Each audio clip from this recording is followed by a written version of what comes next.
What's up, everybody? Welcome to another episode of All Out War. I am Turner, and I am in the studio with Rosie. Rosie, what's up, man? Hey, what's up? Hey, what's up, man? Yeah, it's good, man. Hey, Rachel, sadly, will not be with us today. She has some stuff going on, and she wasn't able to make it with us when we were recording. And this is a unique recording because we are actually going to be guests on another podcast. It's called Despite Popular Belief, and it's a guy named Stephen Lauterbach.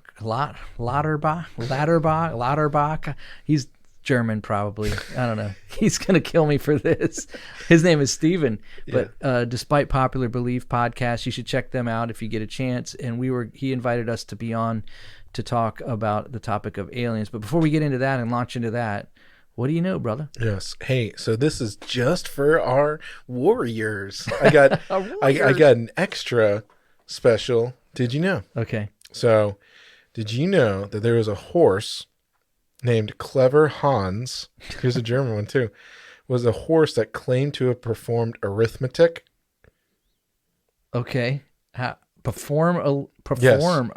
I didn't know. Like it was like a thing that like people would go watch this horse do math. And okay. It was such a big deal. So it said, the great public interest in Clever Hans led the German Board of Education to appoint a commission to investigate the scientist's claims. So it said philosopher and psychologist Karl Stumpf formed a panel of 13 people known as the Hans Commission. The commission consisted of a veterinarian, a circus manager, a cavalry officer, a number of school teachers, and the director of the Berlin zoological. Why can't I say it? Zoological. Whatever. The zoo.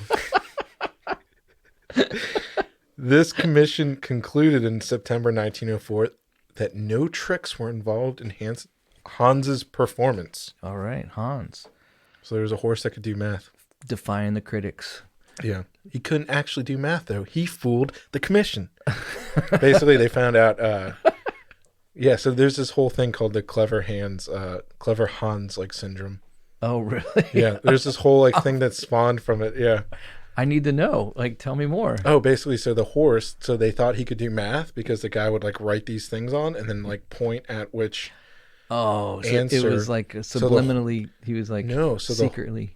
He was he didn't realize it, but when he would go over the correct answer, when he was like pointing at it, waiting for the horse. Yeah. The horse memorized. No, figured out, and he could read the guy that was pointing it. So the guy was giving off some sort of subliminal message, unaware of it. In the horse. At the right one, and the horse was perceptive enough. Super intuitive horse. Yeah, so he was Clever Hans. That is crazy. Yeah. I mean, horses are brilliant animals. They're very, very smart. I don't like horses. They scare me. They scare me too, man. Yeah. When I rode one in Australia, and with a bunch of these cowboys, and the horse did not want to go out, and so like we were like, it kept trying to turn around and go back to the farm, and they kept like smacking a whip at it, and so finally it gave up and it just kept going with the group. And then we were doing all this cattle stuff. A couple hours later we were heading back. As soon as we started to head back, it like took off running, and it wouldn't stop running. And it was like running under limbs and stuff. And I'm like, trying to hang. I'd never ridden a horse before. It was just like terrifying. Wow. Mind of its own. It's literally the size of a horse. Yeah. And just this beast, right, of an animal is so strong. Scared me. Anyways, that's a good did you know? Yeah. People like animal ones. They do like animals. In fact, we have some special did you knows on the other side. But yes. I want our listeners to do me a favor, sit back, grab a coffee, and enjoy.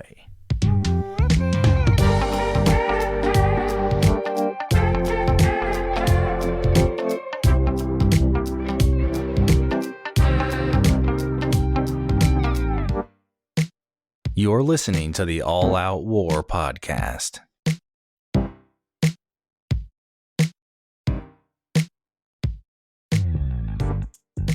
Hey, everybody. Welcome back to Despite Popular Belief. I'm very excited for this episode. I want to say this is probably about 3 years in the making because we are returning to discussing aliens. Most of you who have been with us for the whole trip, you know that the first episode that we did was about aliens, extraterrestrials. I guess you could call them UFOs. Maybe we can clarify some of that. But I have special guests on with me today. This is Turner and Rosie from All Out War podcast. Awesome podcast, guys. Welcome to the show. Thanks, man. Thanks for having us. Yeah, it has been like 3 years, hasn't it? It's been a long time. I'm very excited to have you guys on here. Thank you so much for sharing your time at the end of the weekend as we roll into a new week. Can you tell us a little bit about your podcast and what you guys like to dive into? And yeah, maybe you could just start there. Sure, man. Well, Stephen, first of all, thanks for letting us, join you on Despite Popular Belief. We really enjoy it. I was listening to 2 or 3 episodes just today. I was doing some work around the house and had you on in the house on the Alexa. It was really cool.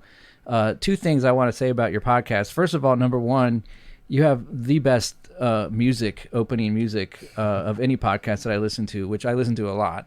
And number and number 2, you have awesome artwork and like awesome merch. Like, Thank you. You put effort into it, man. It looks great. I love it. So any of our listeners should probably go check out your merch and support you there because it's cool. It's actually like stuff that looks cool. It's not just good. It's cool and it has a great message. So good job on that. But so we've been around since 2018, I guess it was. I think so. Yeah, I think it was the summer of 2018. We've got about 100 episodes under our belt. We basically started this podcast as to reach culture, theology, and politics, and just to have a Christian view on those 3 areas of life. And what's happened is over the course of the last couple years, we found ourselves dipping more and more into some of the fringier, more conspiracy side of things. Let me just say it. I was always like into really fringy, weird stuff, and I corrupted Turner when we started talking about stuff. I'm like, hey, man, you need to hear about this. And in all fairness, I think it happened with the Nephilim. That was for me, that was a tipping point.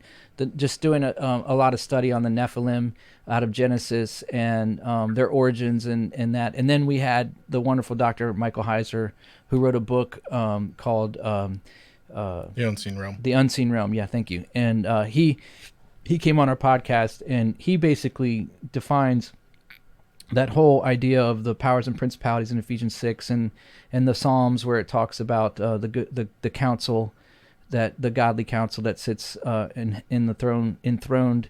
And he goes into all of that. Anyways, I don't want to get off track, but that the Nephilim was sort of, for me, like it opened the door to some of these other things that biblically you don't hear it preached very often because it is a little edgy, and you do have to use some sources that aren't found in the canon of Scripture, which I'm referring to, like the Book of Enoch, and so that can ruffle feathers. And so I think a lot of pastors will take the safe route, and they'll just kind of breeze over that stuff and maybe think that they'll address it like later or in a more one-on-one basis or something. I don't know. But our podcast had no fear to tread into those areas. But and I was a pastor for 13 years, teaching pastor. And so for me, it was natural to just dig in and find all the answers I could find on some of that stuff. And then Rosie has this natural background of just being, he was raised on the internet, has like, he was, I don't know, but you can share about yourself, man. I don't want to. Yeah. I mean, I was just going to say I was always into like weird stuff. Yeah. Like, I don't know, aliens, UFOs, like I guess what would be termed conspiracy theories, like all that stuff just grew up on the internet. And I guess I was going to say skill set, or, both inside, for fun and for, work, is like research, that kind of stuff. So I just read a lot and write a lot and like finding Can I research stuff. can I brag on you for a second? Okay. So, hey Steven, you might remember. Oh. You might remember when Epstein Island was all the rage a year or so ago, right? And Right. Rosie here was doing some research, and he discovered. You might have seen floating on the internet the discovery of Disney Cruise Lines going to the island with kid excursions onto the island, St. James Island, Little St. James. Yeah, Rosie discovered that. I'm not kidding. He was the guy that discovered that and he tweeted it out, and then he thought he took it down because he thought that he had been, Well, Twitter was, it was weird. It was weird. Yeah. He didn't know if it was true or not. And so he pulled it back down, but before he could pull it down, a bunch of people screenshotted it, went and researched it, and then it went viral. But it was him. It was Rosie over here that discovered it. So that's his research, like going into it, Anyway, yeah. Wow. So like I said, I'm into like weird stuff. So anyways, that's my background and what I do for work and stuff like that, research kind of stuff. So yeah, that's awesome. Yeah. So, and I go ahead. Go ahead. No. Go ahead. I was going to say, you guys usually start off your show with a fact from Rosie, so I'd like to kick this off now that people kind of have a taste of where you guys are coming from. Yeah. All right. So I was going to say I always have like a did you know fact that no one else when we do it on the show, I haven't told the other people. And so I'll just say, did you, and I don't even know how to phrase it because I don't want to say, did you know? Because I know you guys don't know. Anyways, so the longest sentence spoken by a monkey was 16 words long. It was said by, this is the monkey's name, was Nim Chimpsky. Named, come on. Named in honor, kind of like a play on words of like Noam Chomsky. Who's like this professor. And so anyways, Nim Chimpsky. So this is, did you know what the longest sentence spoken by a monkey is? Well, I'm going to tell you. It is, give orange, me give, eat orange, me eat orange, give me eat orange, give me you. There you go. It's like every variation of give me eat orange. Yep. So. Okay. There you go. Nim Chimpsky. Nim Chimpsky. I wasn't ready for that.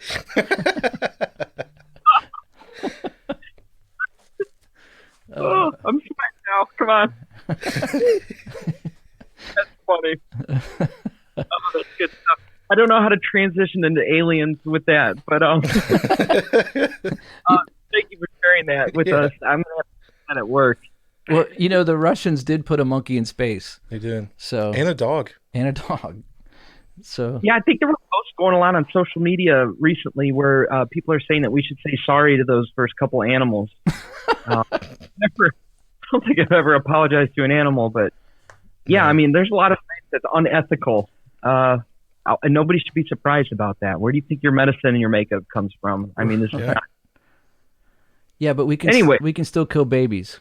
That's okay. Gosh, I know. Well, you change the word of what it is. You call it a fetus or a clump of cells, but then you look at the planets and you see some cells and you say, that's life. Exactly, yes. But here on Earth, it's like, well, it depends on the mother. Yeah, well, Christians should and do take the stance that, like, man, we're fighting for the ones that don't have a voice. And I want to see the justice movement take action with that. It's like unborn babies don't have voice. Christians are speaking up for them. Does the mother have a voice? Yes. And she's saying that she wants to kill that baby. We are fighting for the ones that don't have the voice. That's right. I don't know. Woo! No, that's getting me all up already. Yeah, I was gonna say, I absolutely agree. And that was well put. I was gonna go off on something else, but we don't. We're talking about aliens. Not yes. So I know you guys have talked about aliens on your show before. Maybe you can like mention a couple of things that really stuck with you from discussions you've had on your show. So that just start there. We're laughing because what was the episode that I lost it? I couldn't stop. Yeah, laughing. I was gonna say we did one episode where I found this like it was this blog spot post that was like written by someone who's probably, I don't want to make fun of anyone that's mentally ill, but this person was not mentally well, and he was just writing about all the different races of aliens that he'd hung out with. And he loved talking about like all the details, the how they reproduce and stuff like that. So that's what he was laughing at. If you ever want to listen to that, if you care about that, I lost it. But yeah. So we have talked a lot about different aliens. I will not include that resource on the show notes. No. Yeah. How about you? You were talking about. Yeah. So like one of the first things that I struggled with, because I was born, like one of the first movies I ever saw was Star Wars, and it had such a profound impact on me. Just the original, 1977 movie that came out. And what happened was I just fell in love with space, and then E.T. came out shortly after that, and that really, like for my generation, I'm a little bit older than you guys. That was a huge, a little bit. a little bit. I keep my cane in the corner over here, but yeah. So I was all about aliens. I didn't become a Christian. I converted to Christianity when I was 17, and I was the first in my family. So there was no religious upbringing for me. There was no spiritual emphasis in my family whatsoever. My dad is still a confessed atheist, and so when I became a believer, one of my first questions was, I remember asking this girl that helped lead me to Jesus, and I was like, Wendy, what do we do if aliens are real and they show up? Like, do they go to heaven? Do they get saved? Can they be saved? Do we share with them? Like, how does that work? And remember, I hadn't read much of the Bible at this point. I didn't really have, I had a Christian worldview in the sense that I knew I loved God and I knew he loved me, and that I was saved because of Jesus. That's about as far as it went. But I was a really baby Christian. And I can remember that was a dilemma for me as a believer early on. And, as I've progressed in maturity and understanding and also research, I meet other believers that are mature, that know the Lord and have known the Lord, and they have the same question. Well, if they are real, what does that mean about heaven? Are they found in heaven? And they're looking in scriptures and Revelation to see if there's when it talks about like all the different tribes and tongues that are worshiping the Lord and all, and they're trying to fit it into something. And it wasn't until probably about, I don't know, maybe 5 years ago, I started to think on it a little differently. And my stance on it went from, if they are real, can they be saved?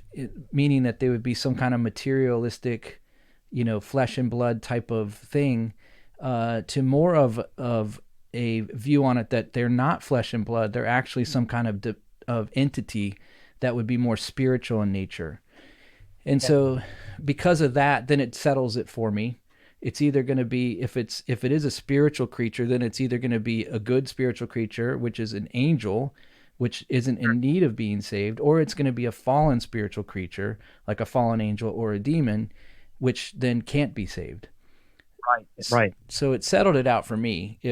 And yes, I am saying that it's more than likely that an alien is going to be a fallen spiritual entity that would be able to go between our dimension and the spiritual dimension, making itself visible and known through different various tactics and ways that they do things, Yeah, it seems like a lot of alien abduction stories or trauma that people experience after having an encounter with one of these creatures, entities, it has been done from drugs, peeling back layers of consciousness, and you're starting to be greeted by these. They have names for them, and like you see, you're starting to get into like some new age stuff and like pharmakia and things that people in the new age just they're loving the spirituality that they think is coming off of that, but like Christians know clearly that it's like, okay, we're getting into some pagan territory here. This is,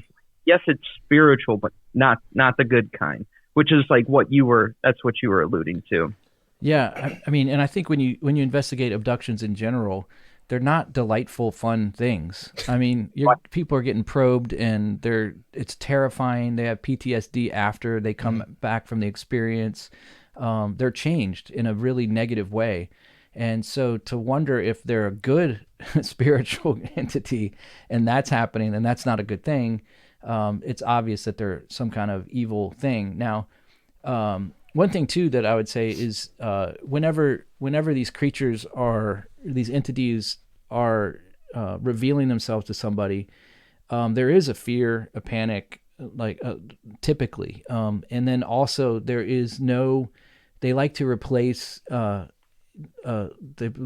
God with themselves. Mm-hmm. So a lot of times they're kind of positioning themselves over that individual as God, and having power over them in that way too. Like they can control their physical ability to move.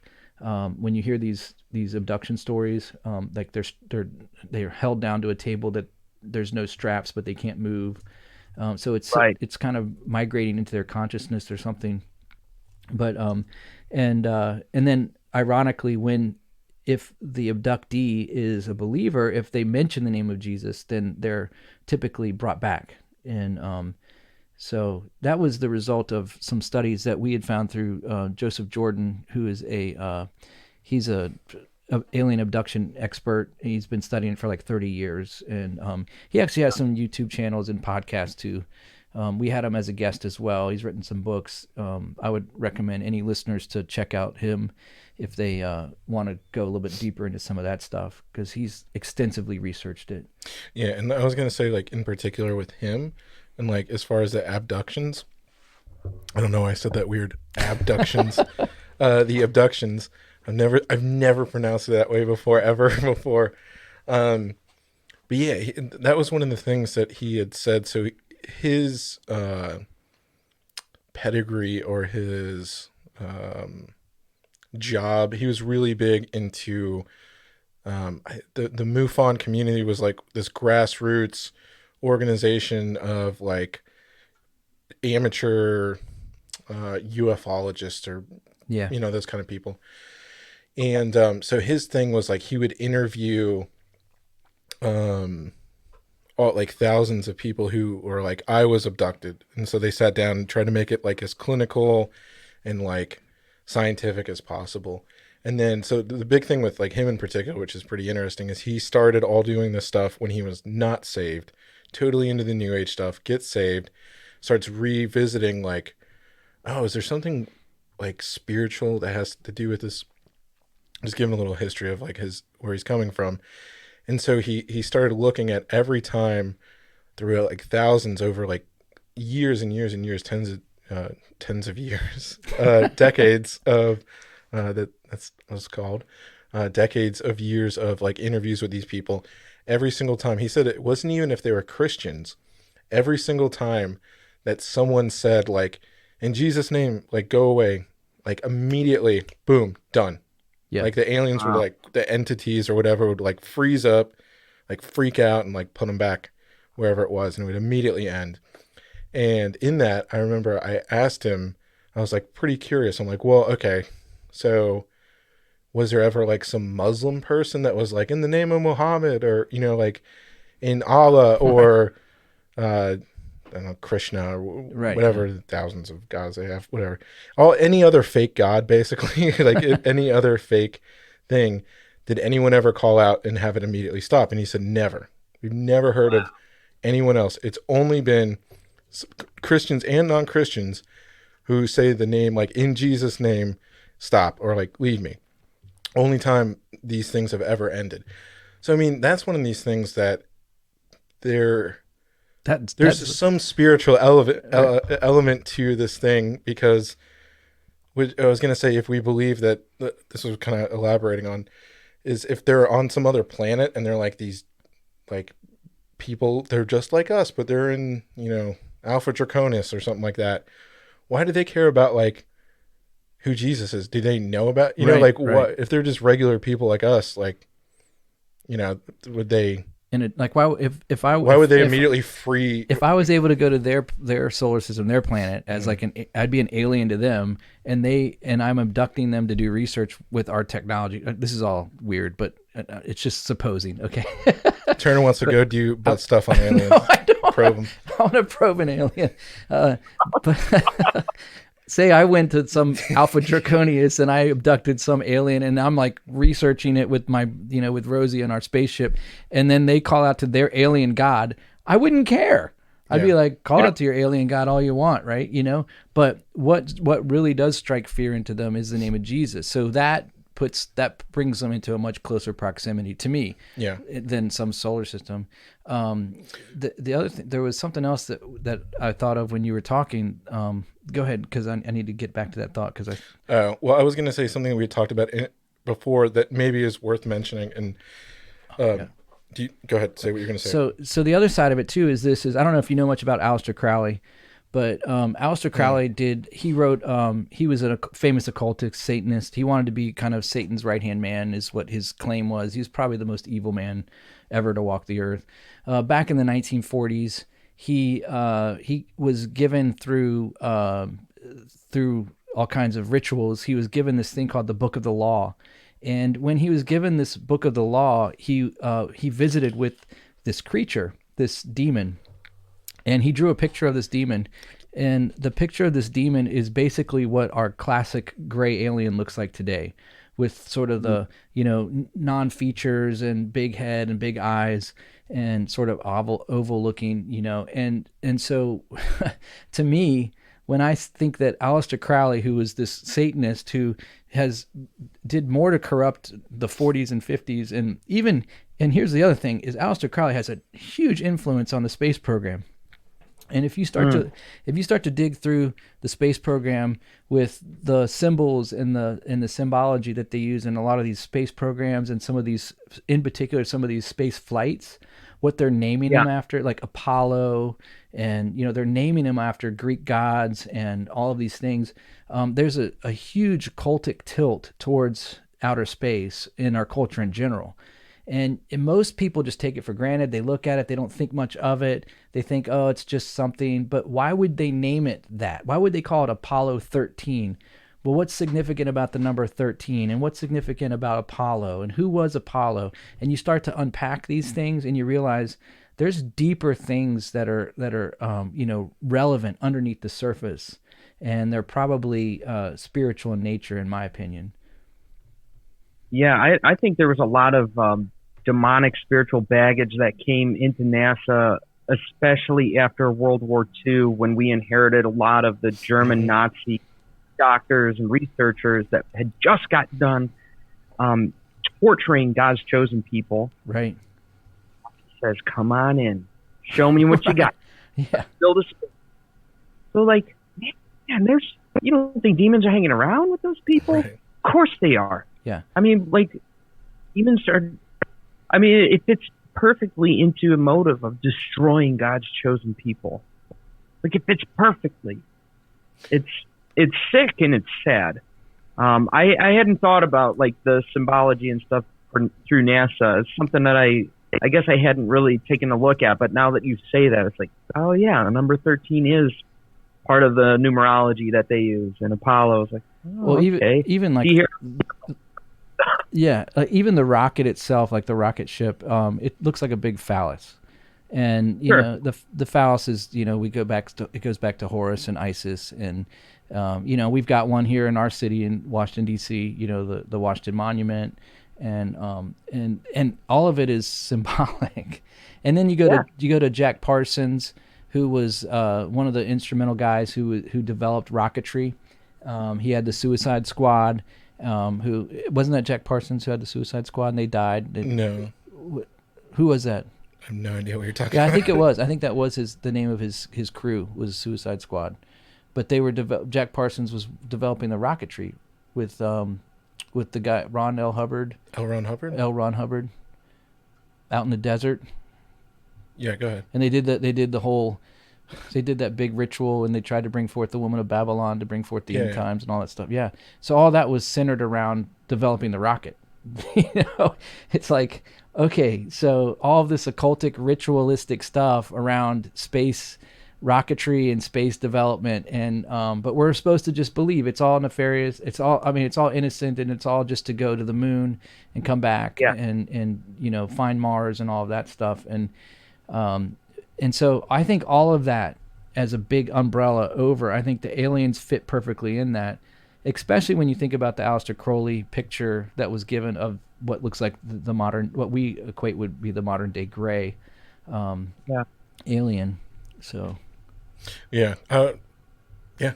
I was going to say one of the things that I don't want to jump all the way back, but there's this point that we were talking about with like the fact that aliens. I'm trying to make it fit back because I don't want to hop back too much, but you're talking about like the fact that like these aliens, and it can be sometimes like I've heard of like technology. They're like, oh, they have these advanced technology because they were able to like make like me paralyzed or something like that, or make me float in the air or something like that. So it has to be like some sort of advanced, because that's where it goes, where we can't make anyone levitate like just by looking at them or something like that, or using our mind. So they must be these like advanced beings that are like more not evolutionized. yeah, well, possibly no, I'm trying to not the word I'm trying to think of. They're like high. They have evolved more than us. And I was gonna say there's this perfect example of kind of, it goes back to the spiritual aspect of like what a demon could be if it's a UFO. We're just basically I love pointing this out whenever people get weirded out. So basically, like back in Egypt, when Moses there's that scene where Moses is like, correct me if I'm Moses, right? With the staffs. Yeah. Sorry. I didn't. Now I look even stupider. I didn't want to like mess up, make sure, and now so I asked you on air to make sure that I didn't mess up who it was, because I'm super confident about it. It was Moses. It was Moses with the staffs. Okay, Yeah. But anyway, where he's like talking about where he's talking with the different magicians, right? And they're like performing magic and like all this stuff. And basically, the other magicians, or the magician, I guess magicians is the proper term. I was trying to think of some other word of what they were. They were demonic Pharaoh's musicians. Yeah. Yeah. These guys that were off. Anyways, they throw down their staffs, right, and they turn into snakes. And then Moses throws down his staff, and it turns into a snake, and it eats the other snakes. And like, so there's so many people, I was going to say Christians are usually like there where they're like, yeah, okay, that God, because it shows that Moses' God is the bigger one, and like the power over it, like he's the ultimate, nice. Sorry. He's like the ultimate God, right? That's what they use in that thing. And everyone's like, oh, whatever. They're all freaking out back then. They're like, Yahweh. But like, it's very easy to gloss over the fact that like the other magicians, their staffs did turn into snakes, and that was not Yahweh. You know what I mean? So they were praying to something that was spiritual, that was not Yahweh, not the Lord of the Bible, the Jehovah, the God that we believe in.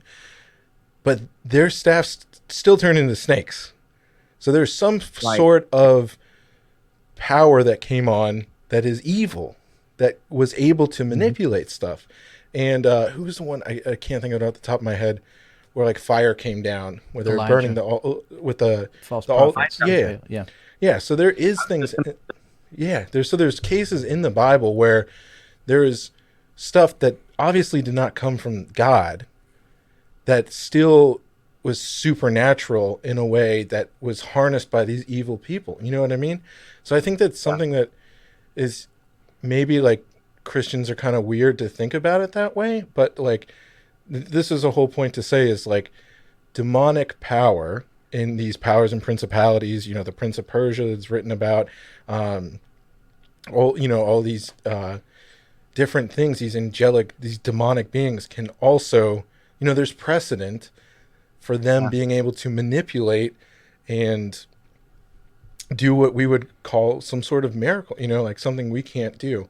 There's an evil power. So that's what I was trying to wrap it in with the UFOs is like the aliens is if these things are demons, like there's total biblical precedent for them to be able to do stuff that humans can't do on our own. Right. You know what I mean? And it doesn't mean because they can do something that we should like all of a sudden worship them because they're more evolved or they're more spiritual than us, or, we should trust them because God is inheriting, giving them some sort of power that we don't have. So we should listen to whatever they have to say.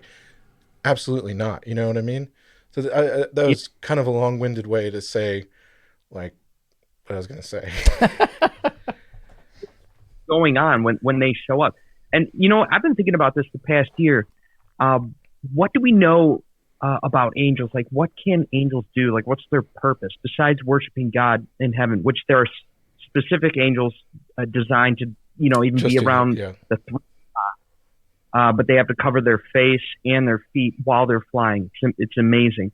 But we know that angels were messengers, right? They were delivering messages at specific times, and it was always commanded by God. It was never like willy-nilly just going around giving messages. So if fallen angels, if demons are or were angels, like why would they have lost the power to communicate to people? Yeah. Let's say in a dream state, whether that's drug induced or natural, like you're sleeping, whatever. So like, is it possible that that's where night terrors come from? You're receiving demented message from something demonic, alien abductions and encounters from when you're sleeping and you get the sleep paralysis. Is this a fallen angel using its gift of being able to deliver a message into your mind while you sleep? Are they abusing that power? Why would they not? Why would they not use that power? They hate God's people. Yeah. No, you're exactly right. And I would say, like, so think about what angels can do. Like, and also think you were mentioning like the purpose of angels. And we know that there's warring angels. We know there's ministering angels. We know that there's, they're mentioned different types of roles and purposes, and angels that lead worship, like you were mentioning, which, by the way, great insight, covering their feet and their faces as they sing, all day long, holy, holy, holy is the Lord God Almighty. I never really put that together as the reverence of God. They can't even look upon the glory, which is crazy to think about. An angel created to be there, to worship him, to sing out to him, and he can't even look at him because he's so glorious. That's incredible. But it is. Yeah, but back to angels. So a little bit on, like if you do a study on angelology, which is basically what are the purpose and what are the theology of angels and all of that, you'll find that angels actually can do certain things, and this is where like in Hebrews it says, you should always show yourself hospitable because you might be entertaining angels unaware. And so is there this possibility that angels can actually take the form of a human? And I would say yes, not only from a biblical standpoint, but from a personal standpoint. Sodom and Gomorrah is a great example. Sodom and Gomorrah is another great example. But I've experienced what I believe I thought was a person at the moment, but it turns out it was more than likely an angel. After we looked back on it and put two and two together with the story, it actually gave me something that somebody had been praying for that was lost. This thing was lost for over 2 years. And they had been praying for, this old woman had been praying to find it. And this man delivered it to me and said, hey, I think I found this. It was at my church. And so I put it in the lost and found. And this lady just wept when she found it because it was special to her. But anyways, if angels can take the human form, then what about a fallen angel that's lost its glory, right? So all its glory has been taken away. So everything's perverted. Everything that it does is kind of twisted in that fallen nature of things. It's never going to be complete. So maybe the closest they can get to taking the form of a human is this gray alien creature, or something like that. And so, and by the way, I just want to say, Rosie, I Googled while you were talking Jack Parsons. Yeah, I know. I googled it too. I didn't know. You got me on a did you know? I never knew it was called the Suicide Squad. Yeah, it's not just a movie. It's Record-breaking thing. Yes, Wow. I Well schooled done. Rosie on it. Yeah, anyway, he died by blowing himself up by accident. So, Or was it? was it right? Yeah. So, but anyways, so when you think about all these things, like you start to put the pieces together, it really helps me to say, okay, this is a spiritual issue. It's most certainly a spiritual warfare issue, because now if the church can get deceived into this, then what's it going to do? It's going to buy into the deception, which is always going to pull away from Jesus as Lord, Jesus as King, as Savior. It's always going to pull away from the glory of God and go to something lesser. Even if it's just God, but not Jesus. They're more than willing to accept God, but not Jesus. And so that's one side of it. The other side of it is that, like, right now in our culture, so I remember in 2016, before Trump got in, Obama was doing his sort of exit speech at the White House, and he mentioned something about aliens and UFOs. And I was like doing something in my living room, and I heard it, and I like turned around and I rewound the DVR, and I was like, wait, it's like, what? And I listened to him again, and he basically was saying that he was giving soft disclosure on the existence of alien creatures, and in particular UFOs. Now you fast forward here to 2020, 2021, and now just this recently, is this spring, the government basically releases all of these video footage from the Navy, and you also get another soft disclosure of the existence of aliens. So my thing is what's happening is, and this is where I put my conspiracy hat on, is that the distraction is being set up. It's being pushed. And so as the evil influence over the government has got its place and it's doing its thing, it's trying to set something up to distract from something greater that could be happening. And so I know you're Reformed, and I know most Calvinists don't believe in a pre-trib rapture or anything like that. But just for a minute, I want you to stretch theologically for a second. What if there was? What if that position theologically actually did happen, and a rapture came, and suddenly there's hundreds of millions of people that are just disappearing from the planet in a rapture situation? What would they say happened? They would say aliens. Aliens clearly came and took them. Like that's one narrative that could be pushed. Now, so, I'm just saying that something's happening with it. And if it's satanic or evil in nature, and now it's being pushed by our federal government, and it's being kind of accepted as this is something real. We don't necessarily know what it is, but it's been shown and we can't explain it. But we believe in them. Now you're going to suddenly have a narrative that's going to be starting to be knit together, and it's always going to pull away from Jesus, always. Like it never points to Jesus. Yeah, I was going to say, when you were saying that, Obama actually, June 1st of this year, was on some podcast or something like this, and he literally said, he predicted that new religions would arise. He used the term "new religions would arise if proof of aliens were discovered." I was going to say that's very interesting. There's this. Jeez. I was going to say, I think, just to harken back, you're saying a lot of really good stuff. There's this great book there's this French computer. I'm not sure if you ever heard of Jacques Vallée. Jacques Vallée. Mm-hmm. Jacques. He's this like French.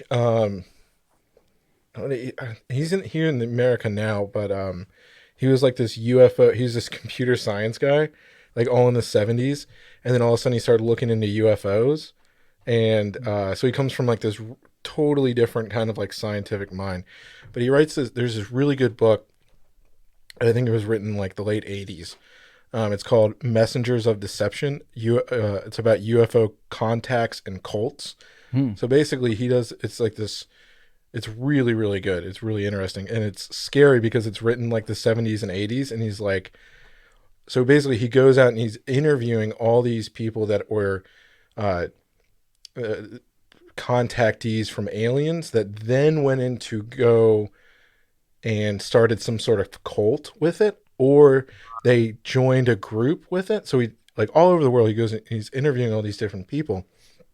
And he has like, so the whole book is just talking about, he's like, it's so weird because all these people all over the world, and they all come from different religious backgrounds or ideas, or, you know, all these different people. If they don't have, and there's part of it where it's like, if they don't have a super strong faith is like a big thing. So there's not a lot of like, I guess you wouldn't talk about them, but they're all people that are like, oh yeah, they kind of like, when he interviews them, they're like, yeah, I was like brought up Catholic, but like, you know, I didn't really care. So it's like that kind of people that weren't super strong in their faith. Anyway, but he's like all these different people all over the world who all have different kind of interactions with different UFOs or aliens. Yeah. And they're like all these different, you know, like what do they call them? The tall Norwegians, like these tall blonde people that they call them like, either Swedes or Norwegians. I can't remember it off the top of my head because they look like humans. They're like 7 feet tall, blonde hair, blue eyes. And so it's like those guys that are like in some mountain in like Peru. And then like this guy talks to him, and then he starts like some UFO cult. And then like some other person in like England who like had some weird, something else happen. And they all start. But anyway, so he's interviewing all these people, whatever. And the whole thing is across the world, after all these different things, all these different organizations all have the same message, which is this universalist, anti-Christian thing, like explicitly anti-Christian.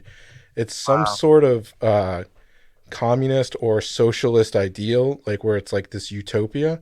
So much in the same way that I was going to say, it's really interesting that, again, there's never an alien that comes down. They're relatively, and again, we said before that, or I guess most people, it's usually super terrifying, and no one comes out and they're like, "Oh, dude, that was awesome! Like, some aliens came down, man. It was super cool. Like, took me on my spaceship."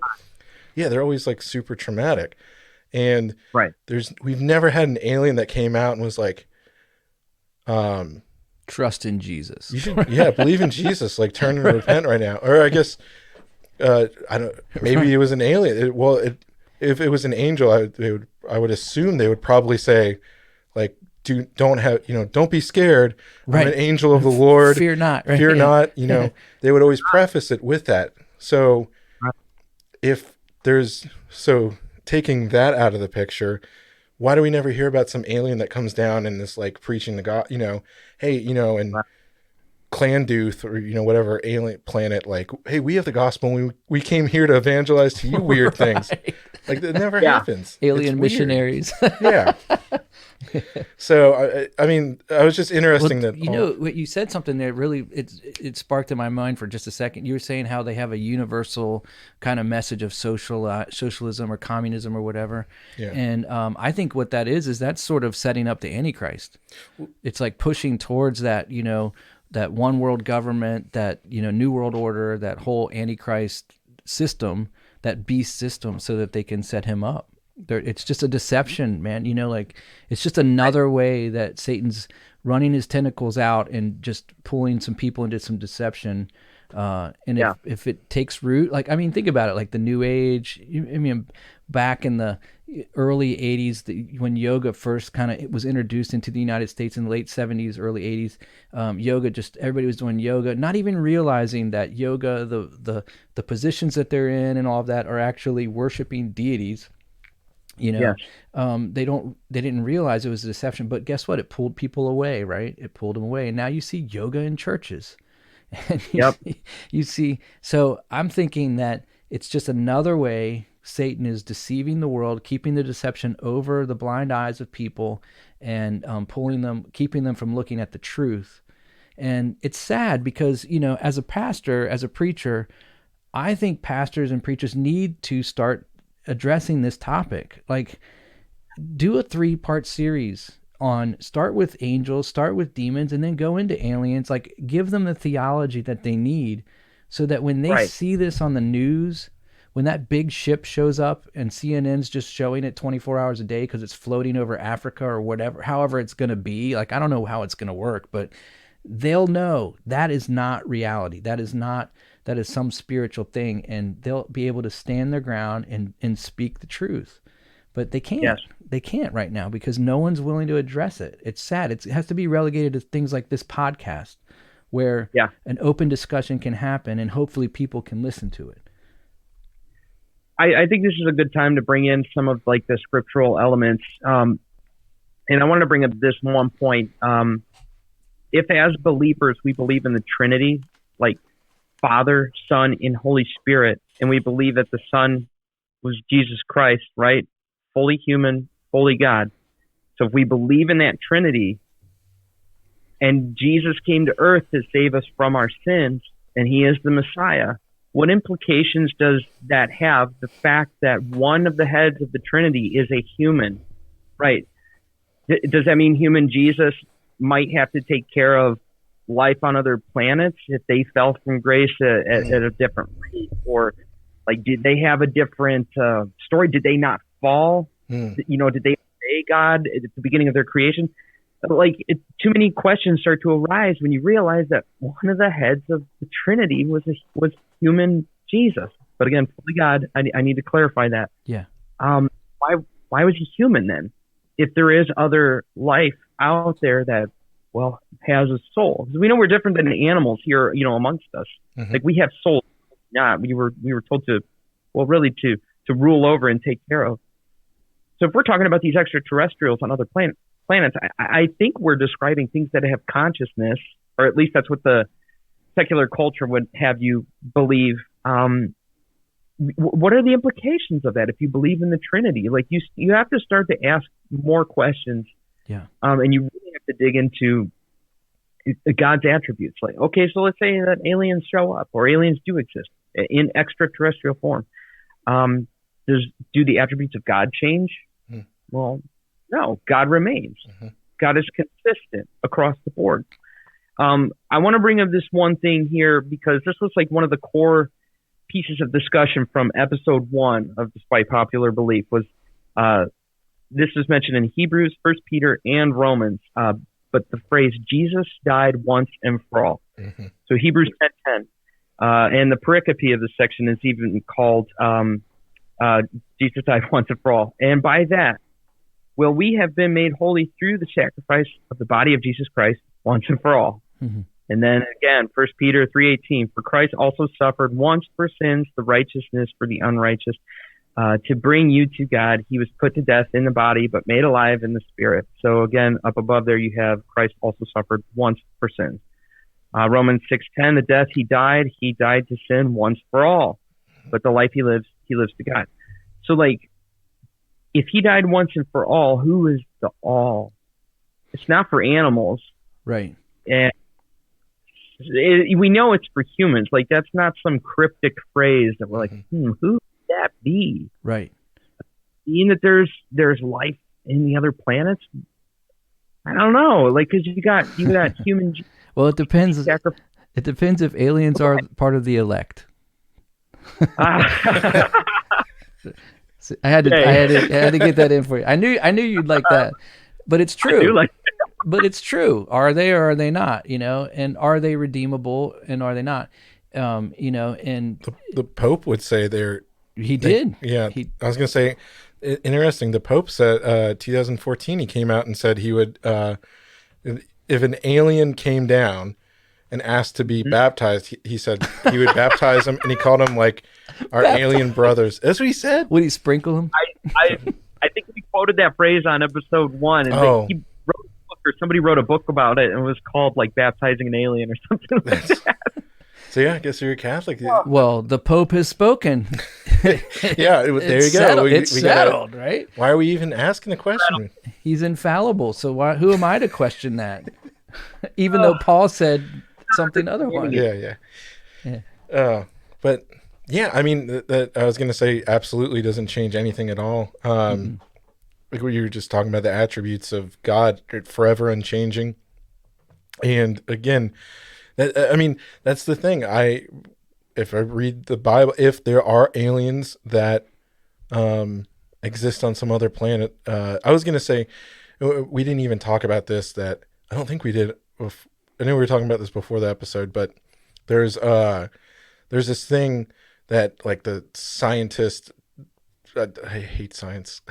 I hate science. I've become like the older I get, and I'm not even that old, but just maybe just in the last couple of years, I am become like so anti. I'm like everything's fake. If it's not in the Bible, I don't care about it. Like I don't.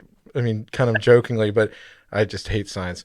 But or scientism, I guess, There you go. because Yeah, it's become a religion now. But they always throw out this thing that's called the Drake equation, where it's like this equation. It's like some dude like with the last name Drake. I can't remember. he makes great music. Yeah. But he, yeah, some guy came up and he was like, well, you see, like, you know, that's my lab coat scientist like voice, like super nerdy. I'm super nerdy, and I'm gonna make fun of like these kind of guys because I hate them that much. And they're like, well, obviously, like because you know we came up with this equation, and I'm just making up all these numbers because like blah blah blah blah blah.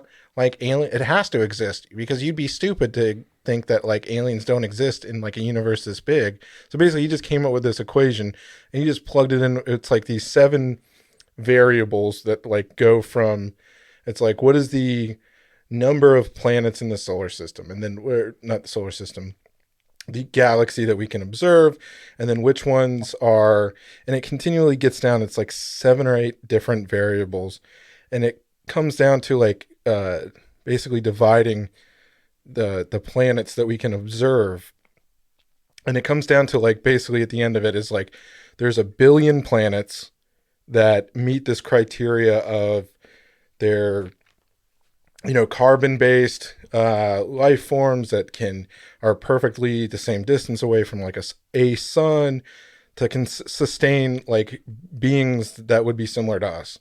And so they love throwing this out like, well, the math proves it, you know, like the galaxy is so big, there has to be aliens. Like, what do you think? Like God, you know, like you're so stupid and closed-minded if you think that like God would create all of this and it's just us here all alone. The whole thing is like he just made up all these numbers and everyone's like, oh yeah, like he proved it. He didn't prove anything because he just made up all the numbers. So that the Drake equation is just stupid and you shouldn't believe in it. And but the whole thing is there's all these like aspects of how perfect our planet is. You know what I mean? I was trying to look it up, but there's this little book I read. Someone gave it to me at church where it's about this, like how perfect the earth is created. Right. And it's like, there's all these, like this scientist guy, one of the good scientists, cause he's saved. So I'll say he's a Christian who is good with math. There you go. He's good with math. And he came up with like there's like 50 or so of these different things that like if they were off, so it's like the craziest thing, like the axis of the earth and like in proportion to the sun, and then like the exact gravity and like all this other stuff and the exact mass and like all these numbers. There's tons of all these numbers, and they have to be like, so like if they were off to like 1/1,000,000th of a tilt, you know, so if the earth was just the absolute slightest tilt one way in the direction, nothing would exist on earth, right? No life at all. Mm-hmm. It would be a desolate, you know, whatever it would be. But there's so many of them that it just proves that like earth is clearly designed by a creator. You know, there's so much evidence that he created this for us. And so here, I'll just throw it out if there's anyone that believes in science kind of stuff, the Big Bang, right? So if it exploded from one point and everything went as it's supposed to be, like that would make sense that because all the different planets have to be exactly where they were or where they are in order for Earth to be perfect, you know, because if everything is all connected and, you know, like the gravity of this thing 100,000 years ago, hold it all in balance, you know, it all has to be in balance. So it totally makes sense even that God would use quote unquote science and a Big Bang and have to hurl these useless planets out just to sustain Earth. Yeah. So like spoken word with his living his living word. Exactly. Boy. Yeah. Yeah. And- So, sorry, that was a long rambling rant, but I was going to say it is not stupid to, even if you believe in science or anything like that, or whatever, just to basically, if you just don't believe the Bible, like if you need more evidence than just what the Bible says that God created the earth and you're fine with that, like it is perfectly logical that the universe is as big as it has to be in order to just sustain Earth. That is not an illogical conclusion, and it is not unscientifically founded. Like, that's not stupid. So I was going to say this whole, I'm sorry, I'll wrap it up with this, I promise, is just because everyone would say, like, the Drake equation, the universe is so big, they're like, because of something happens, that necessitates like a different outcome. They're like, because it's so big, you have to imagine that there is. No, I don't imagine. Like this is created for us. So, anyways, I was gonna. Sorry, that was a little rambling rant about that. Can I tag onto that for something? Oh yeah. Okay, so you're going to like an origin and creation kind of model, and where aliens fit into all of that, and we're on the back of a turtle, by the way. Earth is Right. created on the back. Flat earthers. yeah, yeah, dude. That's what the Indians say, man. I know in India. I'm sorry. Well, Feedback. so there's an ancient alien theory that the mention of this Prometheus, and the whole idea is that Prometheus came and seeded the earth with what we have now. So the earth was existing, but he came and seeded it, and then that created human life. And then if you reach into the Prometheus, he was like one of the titans in the Greek mythology. He was a god of chaos, and he basically created life, and then out of clay, so stealing again from what is man made from? Well, obviously from the dust, right? From dust we are, and dust we will return, is what Scripture tells us. And when God created man and Adam, He breathed into him the breath of life, and so that nephash, this that we were talking about, how animals don't have a soul, that nephash is that soul. That is that part of God bringing life into us. And so Prometheus steals from the biblical narrative and says, oh no, he created life through clay. He gave fire to the people, so he gave technology to people. And when I take that storyline together, everything that I'm seeing there is a mashup of the Genesis 3 creation story, and then also further on Genesis 6, when you have the fallen angels that create the Nephilim when they have sex with human women. And according, I mentioned Enoch earlier, and I don't think Enoch is canon in any way. I think it was as extra biblical, it's a resource, but Peter does quote it. Jude talks about it. Jesus actually quotes the book of Enoch several times. A lot of people don't realize that. It's not canon, but it's still useful. It could be useful to give right. But what context. I always, whenever I'm talking to other Christians that aren't familiar with Enoch, I have to preface it with all this stuff so that they'll understand I'm not a heretic. Yeah. Yes. But Enoch tells us in an expanded version of that Genesis story that there was technology traded from the fallen angels to the humans in exchange for their women.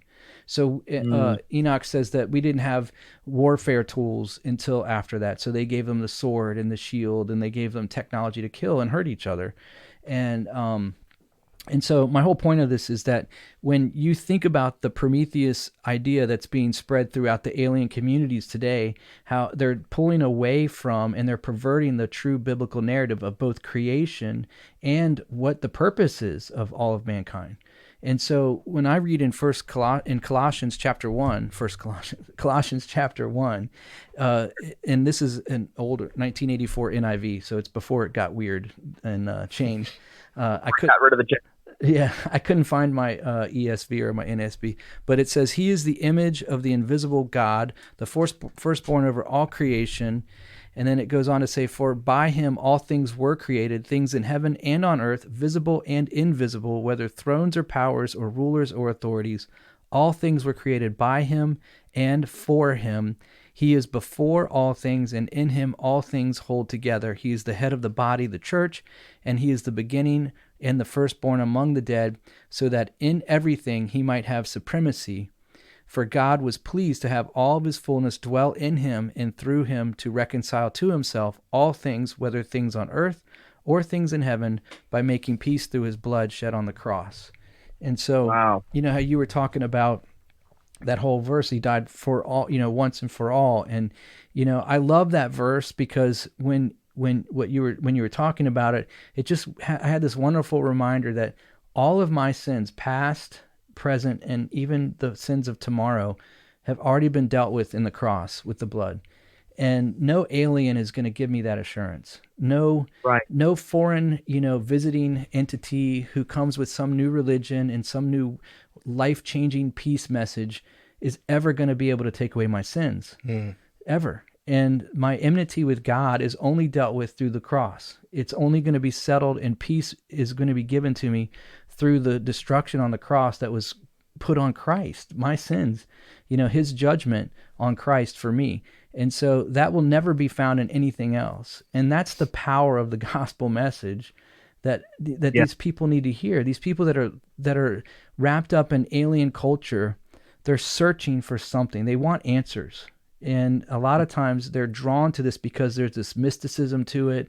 There's this mystery, and there's some kind of untangibles that are kind of just hanging out there, and they want to find out what it is.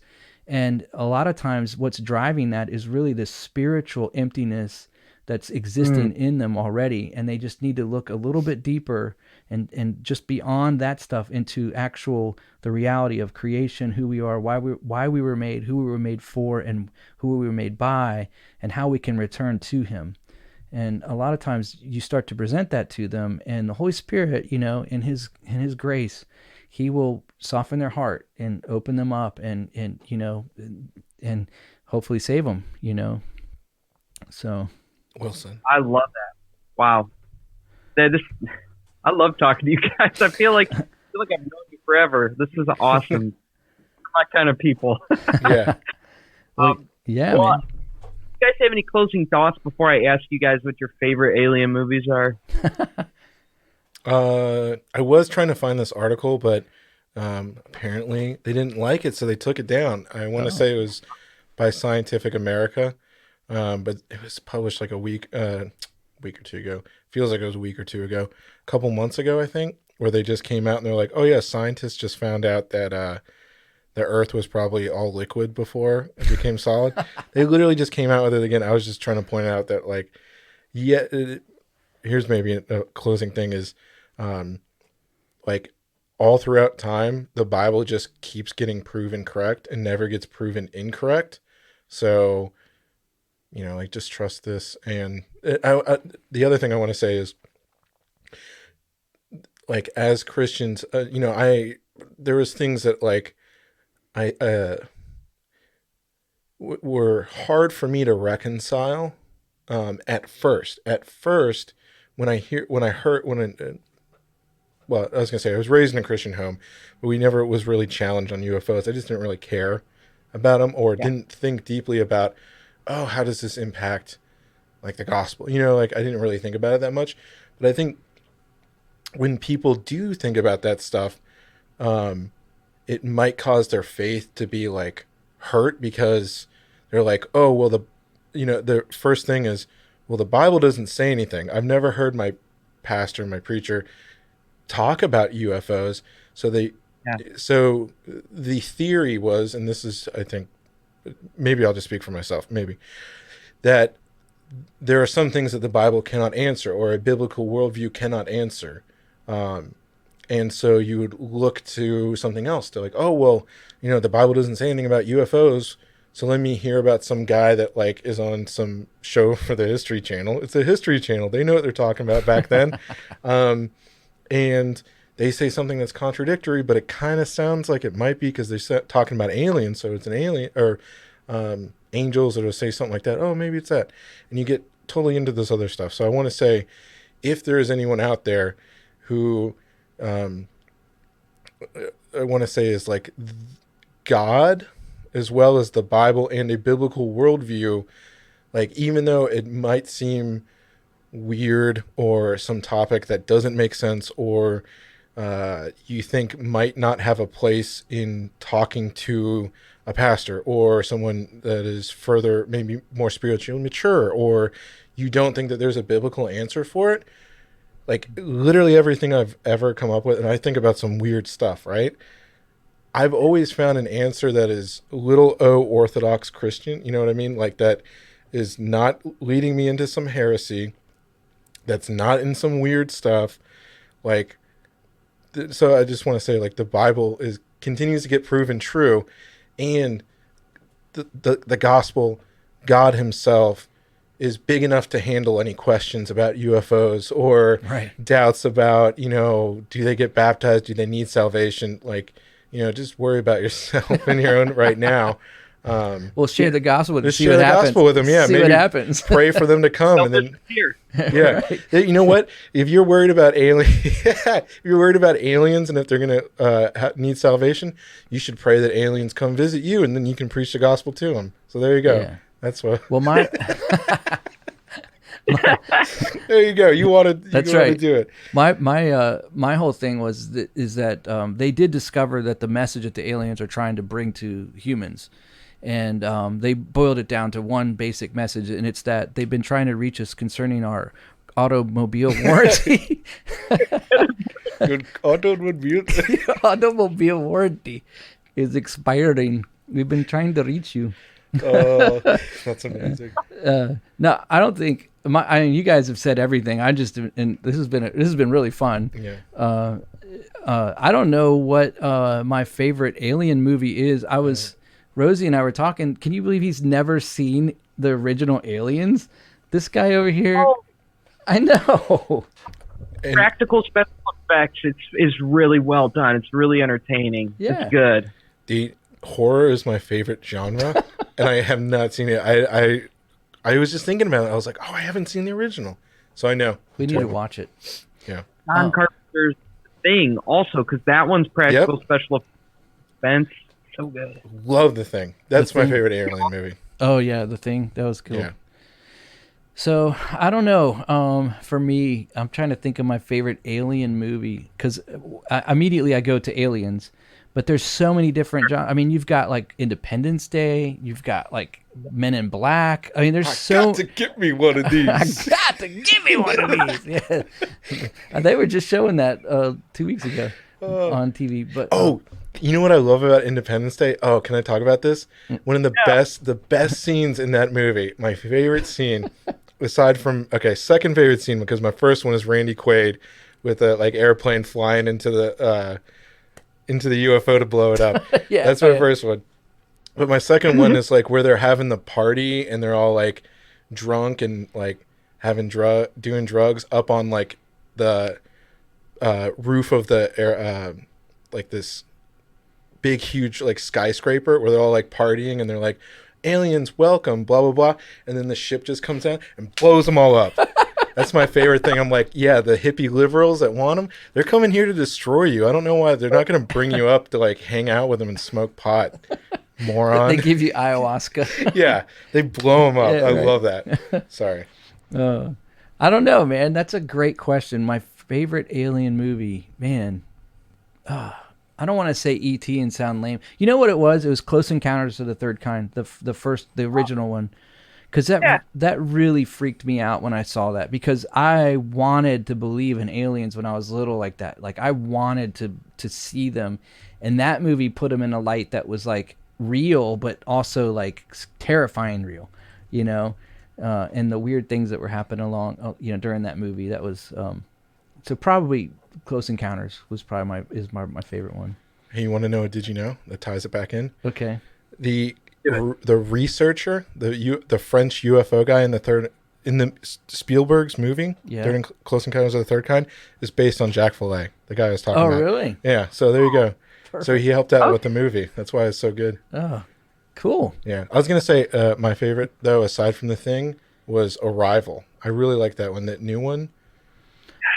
It's all about language. I was like, man, this is an angle we haven't done yet. I love this. Dude. Yes. Crazy thing about that movie, what did the spaceship look like? An egg? Wasn't it a big pot? I thought it was a big black cube. Was I it? think it Wasn't was it? like an egg. Oh, was it? Okay, maybe I'm thinking of a different movie. Oh, I'm thinking of 2001: Space Odyssey. At the end, that monolith thing. Oh, the monolith. The Yeah. big black Yep. monolith. Yeah, I thought it was a big black cube. I was like, Oh, that's Oblivion with Tom Cruise, I think, has a big black cube. that's it. That one's ominous. That's a cool movie. Tom Cruise is a disturbed fellow, but that's a cool Yeah. movie. Yeah. Well, he's all Um, he's into the whole what is it, the Scientology. Scientology, yeah. And they're all into doomsday, man. Like they're Oh yeah. But by the way, the black cube is representative of Satan itself. It's the whole there's a whole occultic side to that as well, the Saturnian black cube. Yeah. Okay. So I don't I have one special mention for alien movie, Superman Red Sun, based on a graphic novel. Oh. It's an animated feature-length film, but it's what if Superman landed in Russia and he becomes a leader there. It's a serious film, but it's really good. It's based on a graphic novel. I think it came out this year. I like this. So it's animated movie? Yeah, like cartoon drawn, animated. It's really well done. It's not for kids. It's graphic. Yeah. But Superman Red Sun. It's probably like cheap online right now, but yeah, that was a good one. I'm gonna look that up. Yeah. Here, I gotta if I can, because you brought this up. Bonus. Best. This reminded me. Battlefield Earth. Best. Oh. You know that was it's was got good. John Travolta in it. It's this terrible movie based on I don't know if Scientology. It's terrible, but it's like Scientology paid for it. It's literally a Scientology propaganda movie. Yeah. So if you want Really? Battlefield Earth with John John Travolta and Forrest Whitaker. Yeah. Wow. Okay.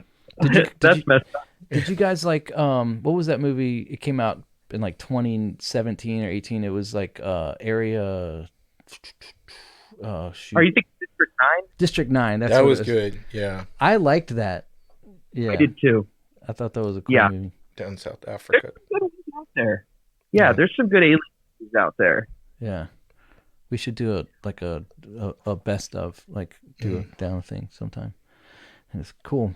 Well, Steven, man, thanks for so much for having us on your podcast. It was a blast. I had a lot of fun tonight, Me man. too. Yeah, that was awesome. I had a great time too. Where can people find you guys online? Where are you guys at? So we're on all the pod servers. So just look for All Out War Podcast, and we're the only one named that, so it's pretty easy. And we are also on. We send to YouTube when they don't take them down. A lot of times we talk about current event stuff, and so if we're talking about the coronavirus or something like that, then You just said it. Oh, Now sorry. he's gonna get. you might have to bleep that out. But Okay. YouTube sometimes will take our videos down because of that, which I don't care. I hate YouTube anyways. But so we're there, and then we're on social media, on Twitter, we're on Instagram, we have a Facebook page, but really the only one I'm active on is I run all of our social media. I'm only active really on Instagram, just because it's easiest for me to be on. And so yeah, but that's where you can find us, man. And I want to encourage all of our listeners to check you out. Check out Despite Popular Belief. There's tons of really great episodes on there, and you're going to get some theology mixed in with culture. It's a great. You're doing a great thing, man. I just want to encourage you to keep it up, and our listeners to check you out. And I appreciate what you're doing, man. Yeah. Thank you so much. I really appreciate that. Thank you. Yeah. All right. We need Cool, more. Yeah. All right. Awesome. That sounds great. All right. You guys have a great night and have a good week too. You too. Thanks, brother. We'll talk to you soon, man. Yep. Take care.